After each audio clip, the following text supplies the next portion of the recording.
যা যা যা, তোরা গুজরাট চলে যা, চেন্নাই চলে যা, সারাদিন মাথার ঘাম পায়ে ফেলিয়ে ইনকাম করে বাড়িতে পাঠা। আর এদিকে দেখ, বাড়ির বউটা দীঘা চলে যাচ্ছে উন্নয়নের পাঁচালী গান গাইতে।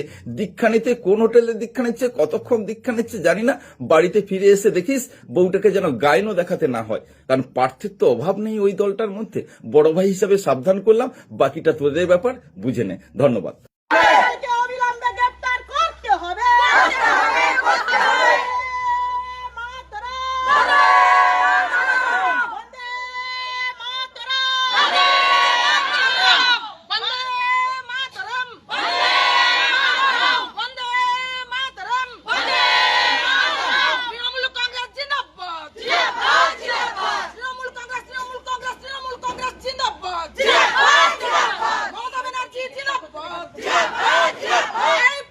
প্রলয়পালকে যাতে গ্রেপ্তার করা হয় এবং আমাদের মহিলাদের সম্মান রক্ষার জন্য এরকম লোককে যেন বাইরে ছেড়ে না রাখা হয়, তার জন্য আমরা মহিলারা নিজেদের সুরক্ষার দাবিতে আমরা আজকে প্রশাসকের কাছে দাবি নিয়ে এসেছি।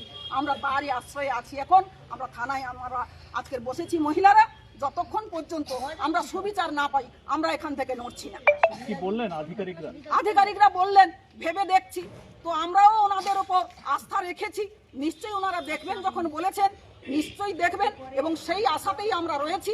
দেখি আমাদের আশা পূরণ কতক্ষণে হয়।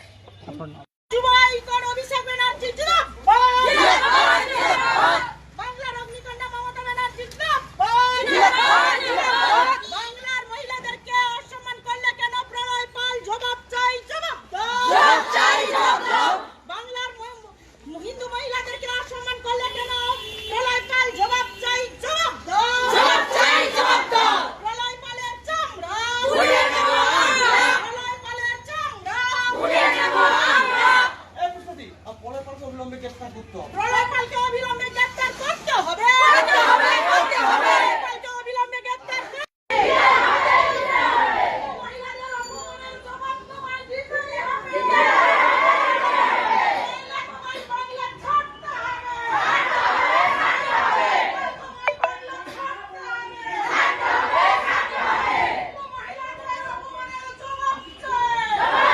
দিদি, আজকের নন্দীগ্রাম থানায় আপনারা ডেপুটেশন বিক্ষোভ দিলেন, অভিযোগ দায়ের করলেন, কেন? কারণ আমাদের নন্দীগ্রাম 2 নম্বর ব্লকে একজন মাতাল পাল আছে, ওনাকে মাতাল পালই বলবো। কেন না, সবসময় মুখে উলট পালট কথা, এজন্য ওনাকে প্রলয় পাল ওনার নাম, কিন্তু আমরা মাতাল পাল বলেই ডাকি। উনি এর আগে 2024 সালে সংঘের ঘরে ভোট হয়েছিল সংঘ নেত্রীদের, ওখানে প্রকাশ্য সভায় ডেসে ওঠে আমাদের রাধারানী মণ্ডল নামে একজন সংঘ নেত্রী কাপড় খুলে নিয়েছিল।